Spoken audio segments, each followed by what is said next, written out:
My name is Lesroy Charles. I am from St. Vincent and the Grenadines, a beautiful island in the Caribbean, luscious sunlight and beautiful beaches. I lived in Virginia at the moment, and I am a retired Navy Chief Petty Officer after 24 years in the Navy.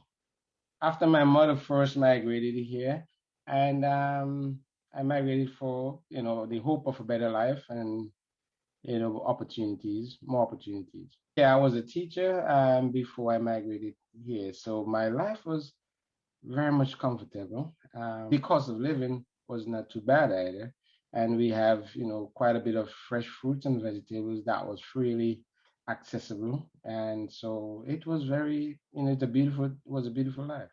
We still cook our national dishes, breadfruit, roast breadfruit, and jackfish or saltfish. We still have, cultural dance, and as family, we still pray together and still communicate in the close-knit environment that we used to back home. I think right now I would have been a principal of a primary school or high school because that's my passion. My passion is teaching. I love Trinidad for some reason. My intuition was always to travel.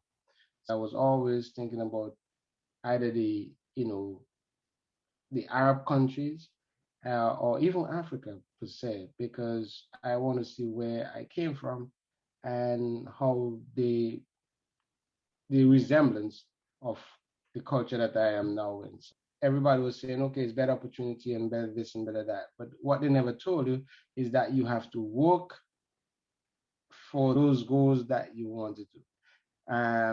Back in St. Vincent, it was a more of a relaxed atmosphere.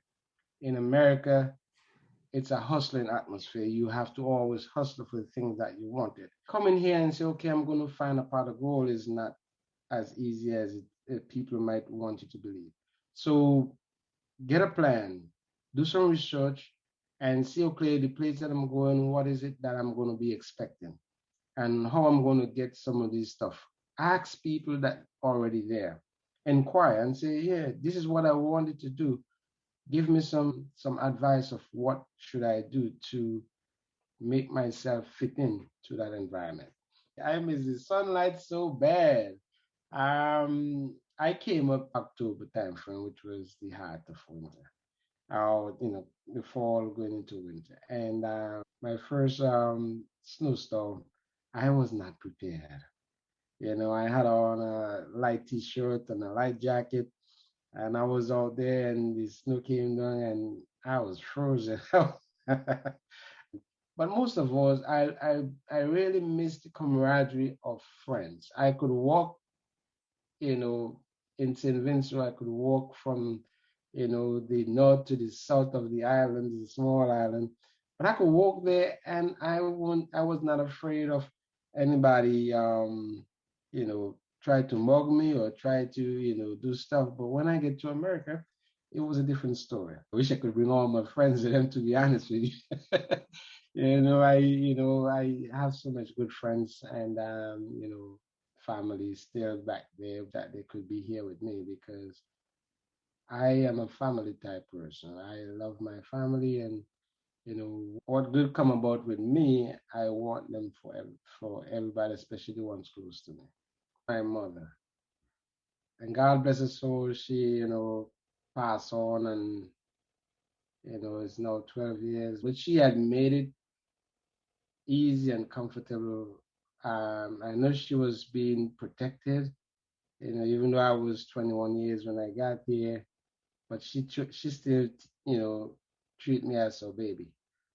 She helped me along the way, made sure that I got what I need and give me some great advice. One of the advice that she gave me that that I'm so grateful for today is, hey, go into the military, which I heeded, and it fulfilled a lot of stuff of my dreams. Traveling, we are some friendly, easygoing people to get along with. And the camaraderie or the joy. It doesn't matter which part of the country you are in. We see people as humans, and we see people as friends first before we judge them to be other than friends. And so that's one of the, the cultural differences or the cultural stuff that I think link us with Africa. And as I said earlier before, I have the opportunity to travel. And I did, go to, some places in Africa, and I saw that same connection. Those, you know, meeting people of your kind um, resonate with what we do back there in St. Vincent and Grenadines. The friendliness, willing to help, willing to go all out for the other person who might be total strangers. Everybody should know the Prime Minister of the country. He just got elected again for the fifth term, and that's another 5 years that he will be there. He moved the country along. We now have an international airport and different stuff, but there's a lot more to be done. There's some indigenous people that lives in the north of the island, and they are called Caribs. We were taught that they are the indigenous people that first inhabited the island. And oftentimes we tend to overlook the importance of what they bring to the island. They were farmers, they were fishermen, and they still are up to today. They helped mold and shape the island because they fought off some of the Europeans and so that came there to establish freedom within the islands.